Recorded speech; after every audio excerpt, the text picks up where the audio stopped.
لكم من النساء مثنى وثلاث ورباع الآية. وقال تعالى أيضا ولقد أرسلنا رسلا من قبلك وجعلنا لهم أزواجا الآية. وقال النبي صلى الله عليه وسلم من كان ذا طول فليتزوج الحديث أو كما قال عليه الصلاة والسلام إن الله وملائكته يصلون على النبي يا أيها الذين آمنوا صلوا عليه وسلموا تسليما. درود شريف وای. اللهم صل على سيدنا ونبينا وشفيعنا محمد وعلى آل سيدنا ونبينا وشفيعنا محمد وبارك وسلم عليه. الصلاة والسلام عليك يا سيدي يا رحمة للعالمين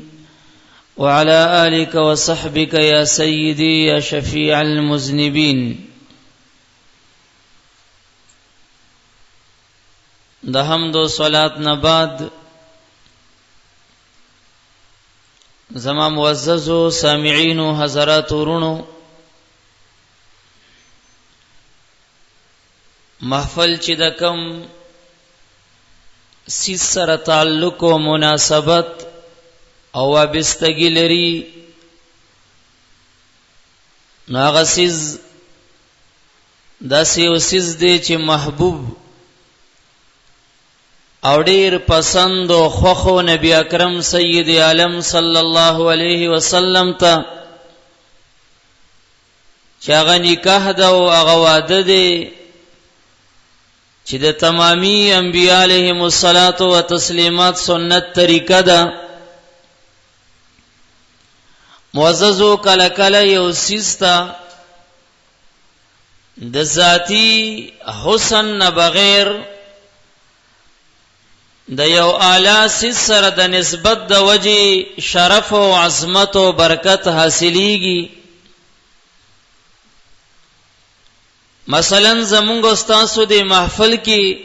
ذاتی حسن همشتا، که یو طرف ته ګورو د قران کریم تلاوت ورکې وشو بهترین عمل دی. د امام الانبیاء رحمت عالم صلی الله علیه وسلم صفات داغي مدح خوانی داغي نعت خوانی ورکې وشو او دا ښه عمل دی.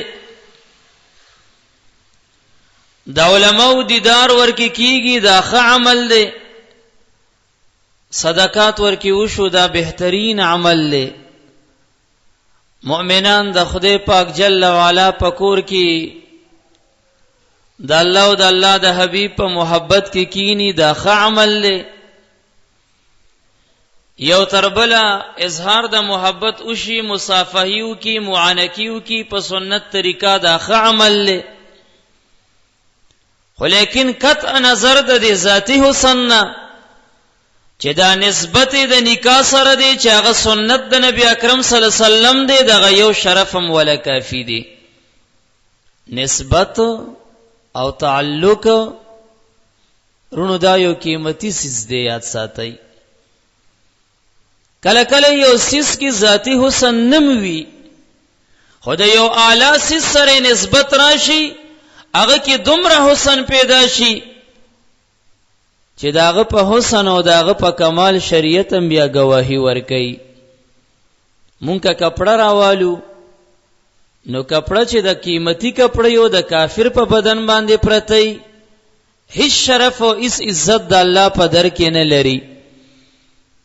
ولیکن یو معمولی قیمت والا کپڑا کدا الله د یو نیازبین بندا د بدن سره ټچ شو او یا د خدای جل وعلا د قران کریم نه د الله د کلام نه راتو شو نو بیا دغه یو غس کپڑا چې د الله قران غي کینی ولې د دنیا قیمتي کپڑے هغه دغه یو غز یا نیم غز غلاف ته په درجه او مقام کې رسیږي نه. مونږه قران کریم تلاړ شو. قران کریم سورۃ یوسف پارا نمبر 13 پاغي کې د یعقوب علی نبینا علیه الصلاۃ والسلام او داغه د نیازبین زوی د حضرت یوسف علیه الصلاۃ والسلام واقعه مذکور ده. زما غرض بیان د واقعې نه دی، مقصدی ټکی روباسم. یوسف علیہ السلام خوب ولیدو، خوب پلار ته بیان یې غول تعبیر ورکو، میرانی رونه خبرېږي، غي حسد را واغستل. حتی یوسف علیہ السلام د پلار د غیګ نو چتای سه بهانو باندې یو کوی کې گزارای، بیا کوی باندې یو قافله تیریږي، غیر وباسي، ځان سره د کنعان نه مصر توړي، بیا د زلیخې او د عزیز مصر کور کې لویږي په هیڅ د غلام باندې. حتی د سی وخت پر راځي چې رب کائنات د خپل صبر د وجنه ورته د مصر بادشاہي ور نصیب کا، د مصر بادشاہ ته جوړي. او اتیا کاله پس یا سلويخ کاله پس د یعقوب علیه السلام سره واپسی ملاقات کړي، خو ملاقات یې اکړې نه دی. مصر ته ولروریان راځي د غلی د حصول په نیت باندې. یوسف علیہ السلام ور سره تعارف کوي، وی انا یوسف وهذا اخي، زه یوسف یم او دا بنیامین زما رور دی. او مونږ باندې الله تعالی احسان وکړو چې مونږ را جمع کو. او بیا سره تعارف نرستو یوسف علیہ السلام دی لسو روریانو نه تپوس کوي، ورته وی چې زما باباجی یعقوب علیہ السلام په کم حالت باندې دی. اغي ورته وی تا پسې دومره جړلی، دومره غمې کړي، دومره فغانو فریادي کړي چې د سترګو تورې ختم شوي، دا ټول سترګې سپینې ګرځېدلې، سترګو کې نظر نشته. د یوسف علیہ السلام بدن باندې په دغه ورځ قاضي ثنا الله پانی پتی سے وو یو کمیس پروتو. دا کمیس دته دا کمال د یوسف علیہ السلام د بدن نه ملو شیو دی، نسبت او تعلق ته ګوري رونو. دغه کمیس تعلق د بدن د الله د یو نیازبین پیغمبر سره پیدا کړو. یوسف علیہ السلام دا کمیس راوېستلو، لسروریانو ته ورکي، او په پاکه جبه د الفاظ راغله چې اذهبوا بکمیسی هذا فالقوه علی وجه ابي یاتی بصیرا. زما دا کمیس یوسی، زما د پلار د حضرت یعقوب علیہ السلام په مخ باندې کېږدی. ما ته الله علم را کړي، تاسو چې زما دا کمیس زما د پلار په مخ کېږدی، داغه د سترګو تلې نظر ورک نظر به واپس پیدا کیږي. دا کمال د کپڑے خپل نو، او نه اره کپڑا کې دا کمالو. دا کمال صرف دغه کپڑا کېو، خدا ذاتی کمال نو. د دې تعلق د الله د یو نبی علیه السلام د بدن سره پیدا شوی، دا برکت ورته داغې نه حلول کړي. او مغرنګي و چې کمیس د مصر نه کنعان تراغه یعقوب علیہ السلام چې راواغستو په مخ کې خودو، د سترګو تلې نظر واپس راغی. د کمیس کې څه کمال او دا تعلق، دا یو څو رزي یا یو څو غړې د الله د نبی د بدن سره لګېدلې. لکه شیخ سعدی بابا رحمه الله په ګلستان کې او داسې باز نور مصنفاتو کې اشعار نقل کړي. وی ګلی خوشبوئی در حمام روزی، رسید از دست محبوبی بدستم. یو ورځ یو خوشبوئی خټه زما د جانان د لاس نه زما لاس ته راغله، نو دومره خوشبوئی وا ما دی خټه نه تپوسو کو، بدو گفتم که مشکی یا ابیری. ما ورته ویل چې ته مشکیو کته عنبری، که از خوشبو دلاویزی تو مستم، چې ستا د زړه راخون کی خوشبوئی نه زمس شوما، دا ته مشکیو کته عنبری. ویا خټه راته وی بگفتا من خاک ناچیزی بودم ولکن مدتی با گل نشستم. وی راته ویل زه یو بیکار او یو کمزور او کم قیمت خټوما، خو یو سورز می د ګل په بیخ کې تیری کړي. جمال هم نشین در من اثر کرد وگر نه من هما خاکم کې هستم. هغه د ګل هم نشینی هغه سره ناشته په ما کې د ګل اثر کړي داغه نه خوشبوئی ما ته راغلی ګینې ورنه زه مغه خټه یم چې کومه خټه ومه. نو تعلق داسې یو زبردست شی دی. د الله حبیب چې کم چوغې اچولی دي هغه چې کم کمیس استعمال کړي هغه چوغې هغه کمیسونه په تسلسل سره دا د صحابه کرامو په درمیان کې چلیدل. مشکات شریف کې علامه خطیب تبریزی رحمه الله دا حدیث نقل کړي د بیبي اسماء سره چې دا د نبی له سلام خینی وا د صدیق اعظم سیب لور وا د عائشہ صدیقہ رضی الله عنها خور وا د عبد الله ابن زبیر سیب مور وا د دې سره یو چوغه وا کسروانیا یو چوغه ور سره و د تنګ لستونو والا او د سروري خمو زبردست نقش نگار او زبردست کار پیښوي او دا د حضور چوغه وا دا د یمن نه چا نبی له سلام تر وړي وا نبی له سلام نه میراث کی عائشہ صدیقہ رضی الله عنها ته پاتې شو او دا غي نبی بی اسماء ته پاتې شو. مدینه منوره کې لرو لرو دور دراز علاقو کې یا نزدې مضافاتو کې کواړه بیماری دل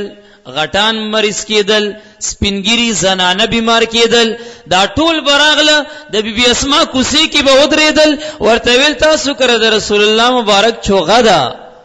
مونږ بیماران یو لګ دغه چوغي پیس کراته وبو کې وه چې مونږ هغه اوبه د برکت په نیت اوس کو چې الله مونږ له شفا راکړي. نواره کپڑا کې دا کمال نشتا دا دغه چوغه کې صرف کمالو دا د نبی له سلام بدن سره لګیدلی کمیس کې دا کمالو او دا کمال د صد وجنو تعلق د وجنا نسبت د وجنا وابستګۍ د وجنا د ټچ او د مسکیدو د وجنا. والحمدلله زمونږ استاد دا محفلم د نبی له سلام سنت سره تعلق ساتي. نکاح چې دا د تمامی انبیاء علیهم السلام سنت طریقه ده. آدم علیه السلام اول نکاح هغه کړی و. آدم علیه السلام چې الله پیدا کو د مختلف زمکه د مختلف حصونه ملائکو دا خوره را واغستله د سپینی خورې نه صحیحه د خړینا نرمینا سختینا دا اوس دا اولاد چې سو یو رنگ کې دي او سبل رنگ کې دي نو دا د غبا د کمی خورې اثرات چې پچا کې ظاهر شي نو هغه رنگ باغه انسان وړي. د آدم علیه السلام قالب چې برابر شو خټه واغه غلې شو سلوی خرز په آدم علیه السلام په دی خمبیرو دی خټه باندې باران شوی او عبدالرحمن صفوری وی 39 دن په د غم باران شوی او دا یو ورځ په د خوشاله باران شوی. دغه وجدا چې دنیا کې انسان ډیر غم تیری او لږه خوشاله سره مخ کیږي. درین دنیا کسی بے غم نباشد اگر باشد بنی آدم نباشد. بہرحال آدم علیہ السلام چې الله پیدا کو نو نی مور و نی پلارو بلا اب بلا الله په قدرت کامله سره دې پیدا کو. یوازې آدم علیہ السلام خو انسانو وما سمي الانسان الا لانثى ولا القلب الا لانه يتقلب. محمود علوسی رحمه الله تفسیر روح المانی کی فرمائی چې انسان ته انسان ولی وای ځکه انسان کې خپل هم جنس تا خپل بنی نوع تا انصت دے محبت دے میلان دے. نو آدم علیہ السلام سره خو نه ترو نور سره هم جنسو دې ډیر زیات خفاو ځان ته بناستو الله ور باندې پرکالی را وستا خو جسترګي ورغه د آدم علی السلام د ګس طرف ته چې کوم پختې دي هغه کې د لاندې پخته نبی علیہ السلام وی دا انتهایی کا غدا د لاندې پختین الله تعالی حوا په مت سره لانها خلقت من هی هوا ورته زکوي د ژوندۍ انسان نه خدای پیدا کړي وا داغه د ګس پختین خدای تعالی دا پیدا کا اوسم د نارینه دا دواړه طرف ته پخته په دی خېټه کې وشماره اکسترا ولا وباسا خي طرف ته مشماره ګس طرف ته مشماره ګس طرف ته بد نارینا یو پخته کمي دا ولی دا د آدم علی السلام کم شوی وا او دا غینه حوا بی الله تعالی پیدا کړي وا د آدم علی السلام نه چې کله پر کالی لاړه مخامخ ګوري بی هوا ورته ناسته ده آدم علی السلام د بشری تقاضا د وجه لاس ورګدولو आवाज پراغه مه یا آدم، اے آدم علیہ السلام مکڑا مکوا لاس یونسی. آدم علیہ السلام وی لما ولی جواب راغی چې تا تم پیدا کړی دستا بی بیدا او حتی تو ادی مہرها، اول مہر ادا کا، د دې مہر ادا کا، د مہر د ادایګۍ نه پس تا ته حلالیږي.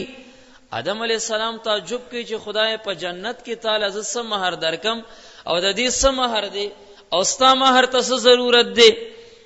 رب کریم ورته وی چې 14 کرت درود زما په آخري پیغمبر نبی علیہ الصلوۃ والسلام باندې وایا، نو 14 کرت درود شریف ویلو نه پس بتا تستا بی بی حلالیږي. آدم علیہ السلام 14 کرت درود شریف ویلو هغه ورته حلال شو. سموده پوری جنت کیو،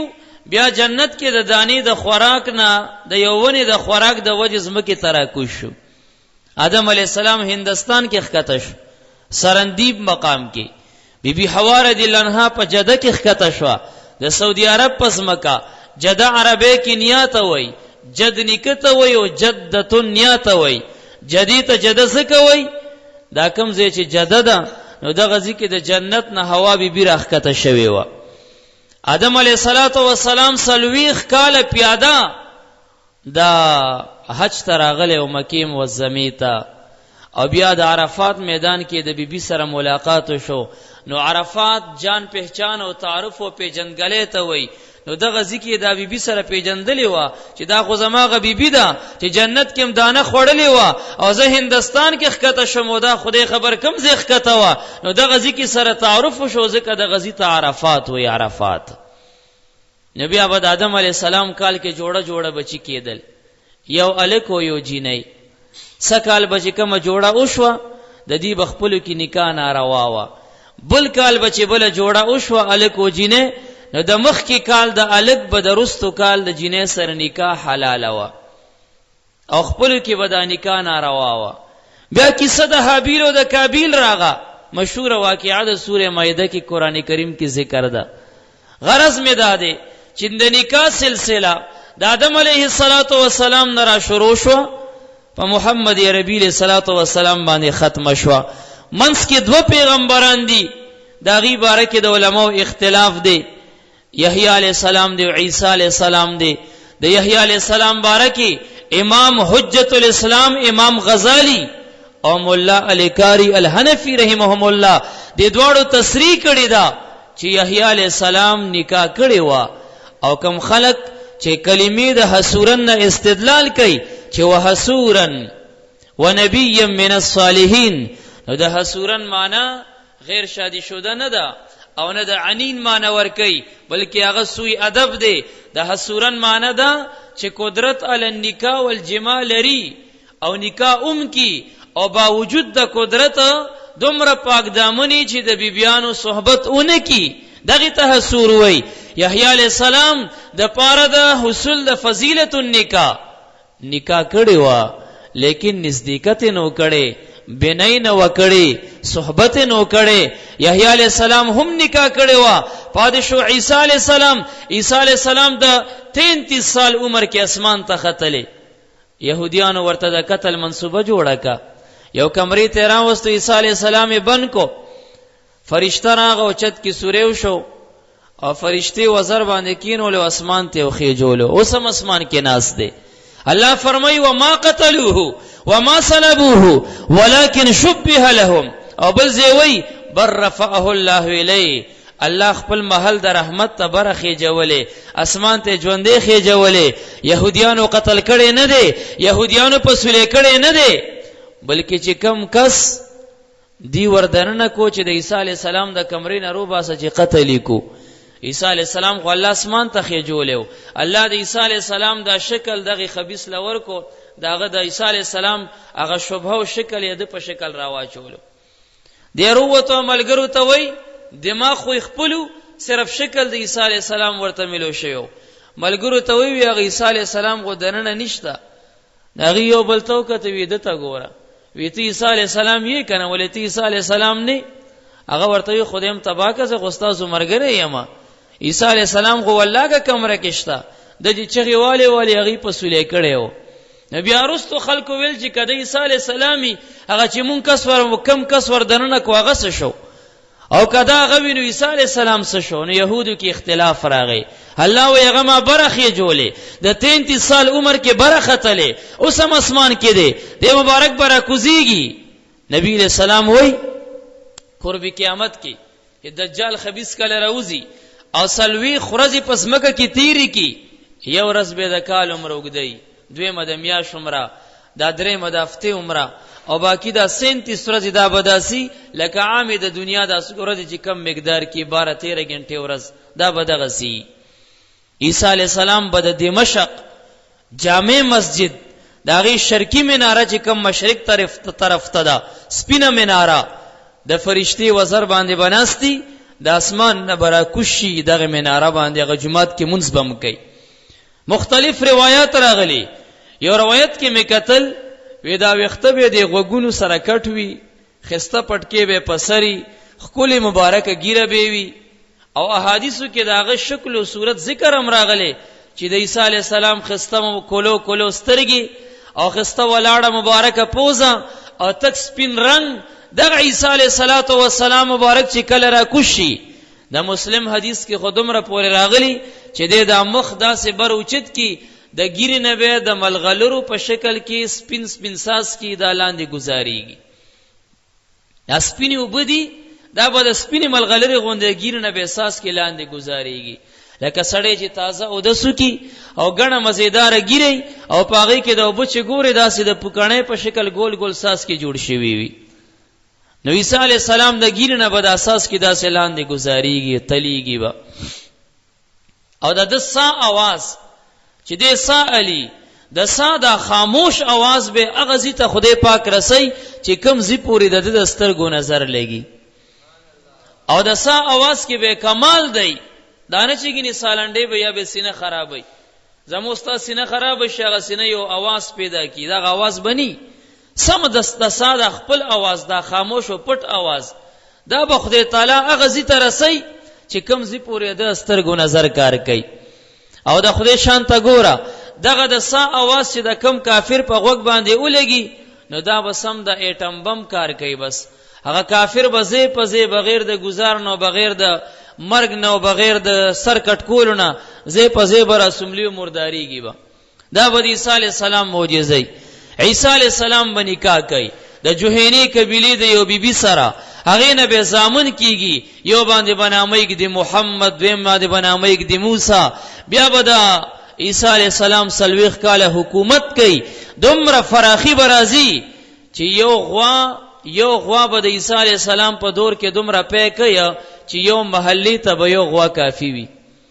نن سبا خو یو کور کې یو غوا دو میخي غم ورته کار نه کوي ام ورته نرسیږي. او د عیسی علیہ السلام چې کله را کوشي الله به د هر سیس کې دومره برکات واچي چې یو غوا به یو کلی یو محلي ته کافی وي. او یو انار نه دی د انار ذکر هم په حدیثو کې راغلی دا به دومره غټ وي چې داغه سپینی قسم د جمعه د نیم ته ګوره دومره غټ انار وي او پورا یو محلي له باغ یو انار کافی وي. نو عیسی علیہ السلام به بیا وفات شي 40 کاله پس او چې کله دی وفات شي د نبی له صلوات و سلام د شین گنبد خضرا د لاندې د سلور قبرونو زیو اوس ورکی درې دي یو د امام الانبیاء مزار پکې دی او د امام الانبیاء علیہ السلام د وفات نه 2 کال 3 میاشتې پس چې د دې یار غار او خوږ ملګری د سفر او د هزار ملګری هغه ملګری چې پنارینو کې اول ایمان په در وړیو ابو بکر صدیق رضی الله عنه هغه وفات کیږي. هغه چې وفات شو د عائشه رضی الله عنها کمروا یو ورکه سختن دفنو پلار راوستو د حضور سره غم دفن کو. خو ابو بکر صدیق صاحب دا وصیت کړو ځنکدن کې بچو ته دا ویلو چې کله زه وفات شم مال کفن راکې مال غسل راکې ما د جنازې کټ کې سملوي زما د جنازې کټ راوالي. تفسیر الکبیر کې امام فخر الدین الرازی رحمه الله لیکلی چې صدیق اعظم سے وارثانو ته وای زما د جنازې کټ د حضور د روزینه بهر کیدی او دا आवाज وکي چې یا رسول الله ستاسو دا یار امروړې دی کستاسو اجازه تی خو ستاسو مزار کې مزار سره خوا کې به دفن کو. او کستاسو اجازت نی نو دا مخامخ د جنت البقیع مقبره ده چې نن پکې 10,000 صحابه کرام دفن دي. قربان کستاسو اجازت نی د بقیع مقبره ته به یوسف نو وی صدیق اعظم صاحب خلکو ته وی که आवाज راغې د حضور د روزینا چې دا یار روړی ما سره دفن کړي نو بیا مې د نبی له سلام د مزار په خوا کې دفن کړي او که आवाज را نغې نو بیا ما د حضور روزي خوا کې ما دفن کوي ما بیا یوسي ما د جنت البقیع مقبره کې دفن کړي. امام رازی رحم الله لیکلی چې کله وفات شو کفن ولا ور کړي شو د جنازې کټي د حضور د روزینه بار کې خودلې شو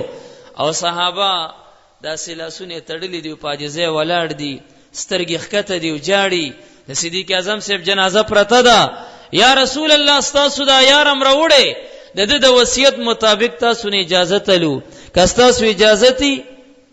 استاسو د مزار په څنګ کې به دفن کو او کني د بقیع مقبره ته به یوسو. نن بدر تخلق وای پیغمبران سنوري پیغمبر نه دنه کېدو یقین پیغمبر ست امداد نشي کوله قسم دې حضور علیہ الصلوۃ والسلام مبارک تا الله اوسم داغه معجزات ګوره دا غیر منقطع دي ختميږي نه دا ګوره یاد ساتي بعض کسان بتاته وای ته چې دې زینه د یا رسول الله المدد आवाज کې پیغمبر علیہ السلام یالته اوري و بالکل معجزتن اوریدیش معجزتن اوریدیش او دا ولی ګوره دا مسله یاد ساتي مؤمن چې وفات شي د مؤمن د وفات سره د مؤمن نه ایمان نزي مرګ سره د دنه ایمان ختميږي نه دا نه چې ګینه ژوندو مسلمانو چې مړ شو بس قبر کې د کافر کې خودو نه چې مؤمن په جون کې مؤمني د مرګ سره ایمان ته نه نزي نوم د ایمان ته نه ختميږي نه قبر کې پروت دی اوسم مؤمن دی اوسم مسلمان دی. پیغمبر چې وفات شي داغه پیغمبري داغه وفات سره ختميږي نه او ولی چې وفات شي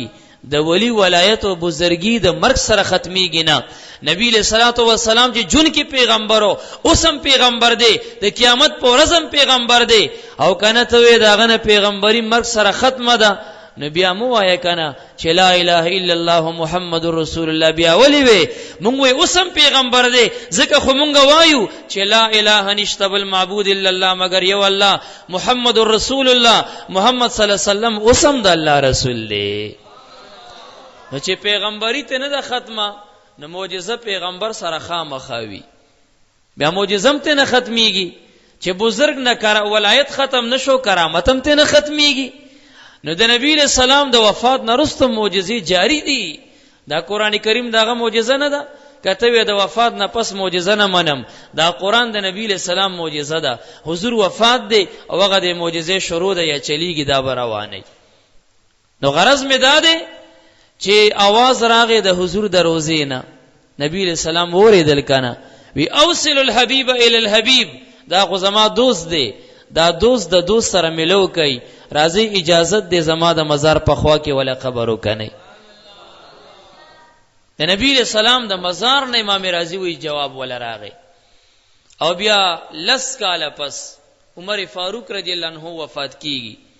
داغه د وفات عجیب واقعا وا د محرم ډومبنه تاریخو د سحر جمع ته وړاندې شوی دا وګدوګ سورتونه باغه ویل داغه عادت شریفه ده. سوره بقره شروع کړي ده یو خارجي بيدینه ورته د جمعات محراب کې پټ شوی دی او دا سه چاړې پیدا کړي ولکه پچکوزا چاغي اوپر نیچه خکته بر دواړه طرف ته کار کولو شپږ گزارې دي سینه کې د مانزه په دوران کې والو خو هغه دا سیمونز نو لکه زموستا مونز زه ته خو چې مونږ کو ما شرا شورا د پګیټه باندې چک لګی دا یو خپوچه ته کو مانځه کې ابل لرو بغو درز ولی ما شو خوړې خدای دا سیمونز نو هغه شپږ گزارو والو دا وینه دا سلاړه دی بډی تا بډی نه لاړه پنسو باندې پنسو نه راغه اول صفتر وبیدا او هغه کیرت شروع کړي وش کدریم نه کولو او هغه بيدین لګیو دا چاړې ورکه منډل او راويستا دلته دا کم کسان چې اول صف کې ولاړ دي هغه چې سجدي زیته ګوري وینه راغه وینه په دسترګو چتای چې ګوري د حضرت عمر سه پنسونه دا وینه را روانه ده یو کسټینګ نشو هغه چغو کا چې امیر المؤمنین باندې چا گزار کړي دي سو خبيث راغله خود جمعه دروازې بندې کړي دا سړی د نه بهر اونځي خلکو د جمعه دروازې بندې کړي هغه چې خلکو رانی وو هغه رزیل او خبيث سره چاړه وا یو څو صحابه نورم په زخمیان ک یو خيار کس پکې هغه درې را واغستو ورمنډه ک درې کې رون غختو خو چې درې کې رون غختو خپل چاړه دی رزیل مړی ته واچولو ځان ور باندې په خپل مردار کو حضرت عمر رضی الله تبارک عنہ چې وو داغه د سینه او د کلمې دا ټول شلیدلې وي د بچ سخ وړل ناغه بازمیدل نه زخمونه باندې واپس راوتل دې پوښو چې بز وفات کیږم زما د وفات وخت نږدې دی خپل زوی عبد الله ابن عمر صاحب ځان ته کې نه ای بچیا د نبی له صلوات و سلام د چکم کمره کې دفن دی هغه کمره کې د سلور مزاراتو گنجایش شو یو خو ورکی حضور دفن شو یو ورکی صدیق اعظم صاحب دفن شو او یو عیسی علی السلام برا کوزیږي داغه مزار به جوړیږي دا د یو قبر زیاتی دی ورشه عائشہ صدیقہ رضی الله عنها اجازه تو غواړه چې امیر المؤمنین وې زما دنیا نه امید ختم دی زه وفات کېږم کسته اجازه تی ستاده کمره کې د حضور د مزار په خوا کې کزه وفات شوم دلته ما دفن کې مال زیرا عبد الله ابن عمر صاحب چراغو عائشہ صدیقہ عتیقہ فی فرج لنها ورتوي وی جړل ورتا ودا زه خو مازان لساتلو ما ویل چې د حضور سره بزه دفن کېږم خو چې حضرت عمر صاحب تمنی ظاهره یو خواهش کوي دا زه د خدای په نوم ماغه ته وقف کړي هغه دې پکې دفن کړي شي حضرت عمر صاحب له جزوی راغو وی مور د مؤمنانو اجازه تو کو هغه ورته وی چې نن زه امیر ما خلیفہ د وخت ما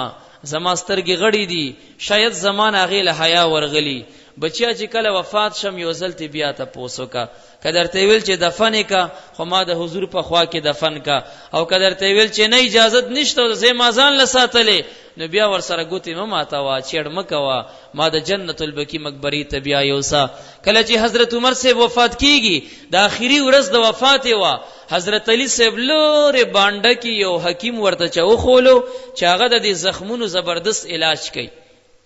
حضرت علی صاحب لاړو هغه حکیم راولي حکیم را روان کړي دی په لار باندې ور سره دی حضرت علی صاحب ګوري یو پټی ته پردې پټې دی ورکی غړي سریږي غړي ورکی را غړي شوی سریږي حضرت علی صاحب هغه حکیم تراتو شو ویجی تاسو واپس لاړ شئ ما چې د کم سړی علاج ته روان کړي وي هغه سړی وفات شو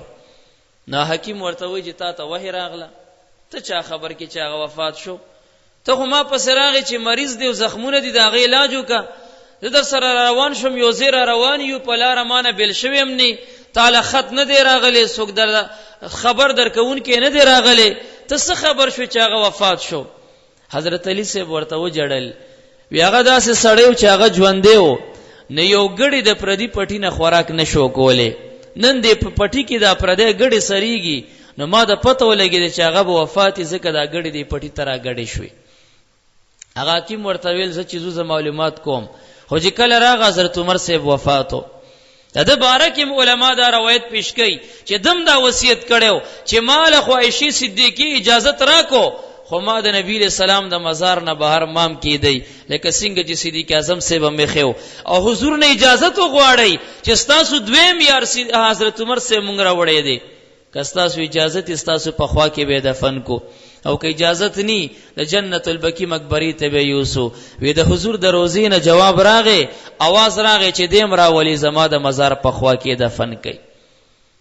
او بیا عیسی علی السلام په اخره زمانہ کې را کوزيږي هغه هم دفن شي او بیا چې کله قیامت شي نبی علیہ السلام فرمای انا اول من تنشق عنه الارض ولا فخر اول چې د ازمکه شلیږي او د قبر نه پاسیو د قیامت میدان کې اول قدم یګدي حضور وی دا بزیم بیا به عیسی علیہ السلامی بیا به د شیخین مبارکان دو صحابه کرام بیا به 70000 ملائک ور سره سلويخ 50 قدمه کې د سی په چړای باندې چې سوکتلی غیبه کتلی د سوچته موړه دا یو لوی قلا ده جنت البقیع مقبره 40-50 قدمه کې چې باب البقیع باندې روزي باب السلام نه بهر شي مخامخ مقبره ده او یا زره ملائک به د حضور سره دی مقبره ته ورشي بیا به دغه د لزر صحابه کرام را پاسی بیا به د احد شهیدان را پاسی بیا به رفته دا ټول مړي برا پاسیږي نو غرض دا دی چې نکاح د ټول پیغمبرانو سنت دی اول کې آدم علی السلام کړي وا او زموږ نبی علیہ السلام هم کړي دا او عیسی علیہ السلام چې را کوشي هغه به هم نکاح کوي او نکاح د څه بهترین شی دی چې الله تعالی کله د انبیو مدح بیانوي او د هغې منقبت بیانوي او په هغې باندې امتنان کوي، نعمت جټلاوي، یادګیرنه ورته کوي. ولقد ارسلنا رسلا من قبلک، الله حضور ته وایي ما ستا نه وړاندې هم ډېر پیغمبران را لیږلي، وجعلنا لهم ازواجا وذریه، هغې له ما بیبیانو یو بچي ورکړي. پته لګي چې څومره انبیا د نبي علیه السلام نه مخکې راغلي، هغې ته الله تعالی بیبیانو نکاحونه ورکړي. نبی علیه السلام امر کوي من کان ذا طول فلیتزوج، د کم سړي چې وس وي طاقت وي نکاح دې وکړي. د واده کړي سړي 2 رکعاته مونځ، د نه واده کړي سړي 80 یا 82 یا 40 رکعاته مونځ، د دې واده کړي 2 رکعاتو ته نه رسیږي. نیم ایمان د سړي واده سره کامل شي او دغه د باقی ایمان باره کې تقوا کوه، د الله نو یریږه. نکاح سره ایمان کمپلیټ کیږي، کاملیږي، سړی نه سړی جوړیږي. نکاح کې امام غزالی 5 برکات بیانې، 5 فواید بیانې. اوله فایده چې کم دی کسر شهوت،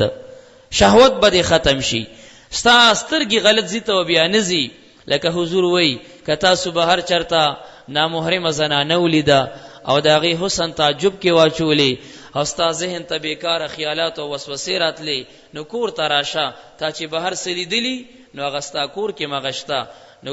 نکاح چې کله ستا کور کې بیبي وي، دې سره کسر شهوت راځي، سړی د ګناه نه بچ کیږي، دې سره صدباب د زنا راځي، د ګناه ډېرې دروازې بچ کیږي، د سترګو حفاظت کیږي. بلکې ډېر کرت مونږ دا کتلی یو سړی د سحر جمع نه کوي، خو چې واده وکړي د نکاح د برکته هغه بیا د سحر جمع کې هم حاضري. ډېر کسان د نکاح نه پس بیا دیندار شي، نکاح سره په سړي کې دینداری پیدا کیږي. دویم دا چې الله تعالی بدل اولاد درکې،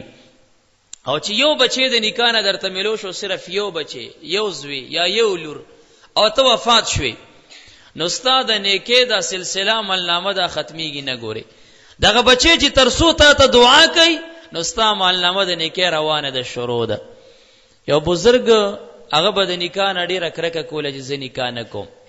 نکاح پکې وچاره واستې ده. امام غزالی صاحب په احیاء علوم کې دا واقعه لیکلې ده، په 2م جلد کې کتاب النکاح کې. وی دا کیلولي خوب باندې ودو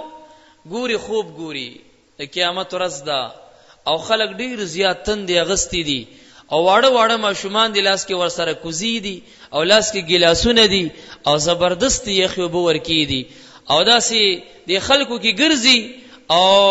یو سړی او یو خزه پیدا کوي ار ماشوم او هغې ته یو ګلاس ورکوي، ورته وایي دا اوس کا. دا بزرګ وایي زه ډېر زیات تږی وم، ما یو ماشوم راټینګ کو چې بچې مال هم یو ګلاس وبره. وي ما ته داسې وکته، وي ما ته وایي چې نه نه زه خپل مور او پلار پسې ګرځم، مونږ هغه ماشومان یو چې د بالغتوب نه د بلوغ نه مخکې وفات شوي وو، مونږ نابالغ مړه شوي وو. مونږ ته الله تعالی د جنت نه دا کوزې حواله کړي چې د قیامت میدان کې وګرځئ، مور او پلار پیدا کوي، هغې باندې جنت د وبوس کوئ. نو ته خو واده نه کې، ستا خو د واده نه کرکه ده، تا به واده کړی اوس به دې بچي تاله به مو بدر کړی وي. دا بزرګ وایي خوب ګورمه، خو امام غزالی صاحب وایي چې څنګه د خوب نه پاسېده وي چغې شروع کړي، زه ویجوني زه ویجوني. مریدانو ته وایي ماله زر واده کوي، ما خو عجیبه خوب وکړ، ماله واده کوي چې الله را له یو زوی راکړي، که هغه وفات شي نابالغه، قیامت کې به زه د هغه لاس باندې یخې وبس کړمه. حدیث کې راځي وی قیامت کې به الله تعالی د نابالغه ماشومان چې کوم مړه شوي خدای به ورته وایي ځئ جنت ته لاړ شئ. دی به وایي این آباؤنا و این امهاتنا، خدای مونږ خو جنت ته نه ځو ځان له، زمونږ پلاران او میندې څه شوې؟ الله به ورته فرمایي چې هغه ګناهګاران دي، څه ګناه کې ما نیولي دي، هغې به جهنم ته ځي، او ځئ تاسو جنت ته لاړ شئ. هغې څه کوئ؟ وی دی به چغې شروع کړي، ویر کړي کې به شروع کړي دا واړه ماشومان. وی رب کریم به ورته وایي چې مه جاړئ، جاړئ ما، هغه ډېر مهربانه دی، راشئ راکوز شئ، د قیامت میدان کې وګرځېږئ. هر ماشوم مور او پلار پیدا کوي، د لاس نه مور او پلار ونیسئ او ځان سره جنت ته بوځئ. نو دغه چې ته څومره هم ګناهګار او ستا یو بچی نابالغه وفات شو یا 3، اول حدیث کې 3 راغلیو، بیا مور د مؤمنانو ورته وایي که 2 وفات شوي، د چا 2 وفات شوي هغه هم جنت ته بوځي. وی که د چا یو بچی وفات شي نو هغه به هم ځان سره مور او پلار جنت ته بوځي. نو دا بچی چې پیدا کیږي نو دا د نکاح برکاتی او دومره برکاتی. نبی علیہ السلام فرمای چې اذا مات الانسان، کله چې انسان وفات شي د خپل عمل دنه ختم شي، بیا سم نشي کوله، ولیکن درې اعمال دا سدي چا ختميږي نه. یو ورکی علم نافع دی، یو ورکی صدقه جاریه ده، او دریم نبی علیہ السلام وی چې یو نیک بچی ته پاتې هغه ورته دعا کوي، او ولد صالح یدعو له. نو دا نیک بچی چې تا ته ملاویږي او ستا عملنامه کې دا نیکی بار بار لیکل کېږي تر قیامت. نو دا ولی خدا د نکاح برکتی کنه چې نکاحونه کې بچی خومدا سي سړی نه پیدا کیږي او نه ملاویږي ورته. او دویم فائدہ د نکاح چې دا کثرت العشیره، قبیله او خاندان به دی غړش، سخر بستا په سر ولاړی او خیان بتا سر ولاړی، د غرنګ ساندوان بتا سر ولاړی، مټي به ډیری شي، خاندان به ډیر شي، د ثواب غلاري ورته ډیر پیدا شي، صله رحمی به خپلوان به ډیر پیدا شي. او سلورم نمبر یا پنځم نمبر چې دی هغه المجاهده مع النفس، نفس سره jihad کول دي. ځکه بډیر کرتا کله کله دا بیبي چې وی ناغه بدخویی ته به داغي بدخویی باندې داغي دراز زبانه باندې صبر کې، الله تعالی به تعالی اجر درکې. ځکه یو حدیث میکتو ترمذی شریف کې موجود دی، وی کوم زنانه چې د سختن سره جنگ کوي او دا سختن خسړې جنتی وي، نو وی جنت نه هورا هغه د جنت نه ګوري دی خزو دی سختن ته، او وی دی خزی ته د جنت نه خیری کوي چې قاتلک الله، اے خدای دې مړه کا دا زما خاون متنګوا، نږدې دې دی وطن راشي مال براشي، چې کله دی وفات شي جنت ته مال برازي، بیا زه ګور ډیر زیات خوشاله کم، او خدای دې مړه کا زما دا خاون متنګوا. نو چې خزه بدخوی او ته داغي بدخوی باندې صبر کې، دا مجاهده مع النفس ده. چې واده دینی کړي سبا صبر وکي او سبا درته څوک دغو کې، چې واده وکي کله به درته وي مال ګروړو، کله به درته وي دار وړه، نو لانجه بګرمي. نو بهر حال زمارونو نکاح یو زبردست عمل له، او داسې عمل له چې په دې نیت دی کو چې دا سنت د مصطفی علی السلام دی، نو قسم دې د سل شهیدانو ثواب به الله تعالی درکړي. من تمسک بسنتی عند فساد امتی فلو اجر 100 شهید. حضور وی چا چې زما یو سنت باندې په اخیره زمانه کې چې زما امت کې فساد راغلی، یو سنت راټین کو هغه ته به اجر د سل شهیدانو ملاویږي. اول نبی علیہ السلام وی من احب سنتی فقط احبنی، چا چې زما د سنت سره مینو کا زما سره مینو کا، ومن احبنی، چا چې ما سره مینو کا کان معی فی الجنه، دغه سړی به جنت کې زما سره. نو چې د نبی علیہ السلام سره خوا کې شي دا سلګه بدله ده، دا ډیره لویه بدله ده. دا یو درازه موضوع ده، که په دې ورزو دا سحر پورې دا ختمیږي نه، په دې به اکتفا کو. الله تعالی دې دغه نوجوان د خادي بختور او مبارکه کی، دواړه خاندان دې په الله خوشاله کی، الله دې د سلسله د نسب تر قیامت پورې جاری وساتي. وما علی الا البلاغ واخر دعوانا ان الحمد لله رب العالمین. درود شریف وای. اللهم صل علی سیدنا محمد و آله وبارک وسلم علیه. الہ دا محفل اول نه تر اخره پورې ستاسو در کې قبول او منظور کا. بندگان یو ناتوان یو، خطاکار یو، گناهګار یو. الله مونږ ته کمی زیاته، کمی بیشی، زیادت نقصان، هر قسم گناه خدای را ته معاف کا. د دې محفل نه ناتوانه د تلاوت د صدقاتو، د دې احادیث او د قران د آیاتونو د تلاوت ثواب مونږ ستانوم باندې تحفتن هبتن تحیتن د نبی اکرم صلی الله علیه وسلم پاک روح ته بخلی غیته ورسوا. د غی په خاطر د جمله انبیاء علیهم السلام او د ټول صحابو نیکانو پاکانو غوسانو قطبانو د چار طریقو خاوندانو د چار مذهبونو امامانو ته الله ثوابونه پیش کا. د حاضر جمع د مور پلار نیانی کونو استادانو حقدارانو د جمله امت اجابت د حضور علیه الصلاۃ والسلام روحونه په خدای خوشاله کا. الله دغه نوجوان د خادي بختور او مبارکه کا، د خوشاله او د محبت او د راحت او د آرام، د سکون او د محبت زندگی ورته الله نصیب کا. د نفرتونو، بغضونو، حسدونو، ناچاکو به اتفاقونه خدای وساتي. حاضر جمع ته الله سره زما په نظر د رحمت سره وګوره. ستاسو د رحمت دروازې را باندې را پرانځه. ستاسو د قهر او غضب نه الهي مونږ ته پناه امان راکا. د مولانا صاحب عمر کې، مال کې، تقوا کی، حافظه کی، زبان کی، پسینه کی، په هر څه کې الله برکات واچوا. مقتدیان الله دین خوشاله لرا، دی دا غینه خوشحال اولره الله مقتدیانو ته د خدمت توفیق ور نصیب کی او دی ته الله د دې ماشومان او د دې د خدمت توفیق ور نصیب کی چې دین خدمتو کی الله جل شانه سمر سپینګری دلته ناس دي د صحت او د عافیت او د برکت در زمرونه نصیب کا نوجوان طبقه سره زمانه کان کا دا واړه واړه بچی د مستقبل الله زموږ د پاره صدقه جاریه وګرځوا لوی لوی خلق د خپل وخت وګرځوا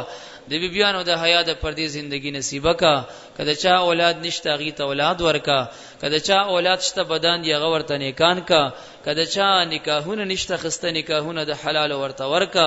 کله چا د حلالو کاروبار نشته خدای د حلالو کاروبار ورته میسر کا کله حلالو کاروبار د چاشته الله غي کی ورته خیر او برکت نازل کا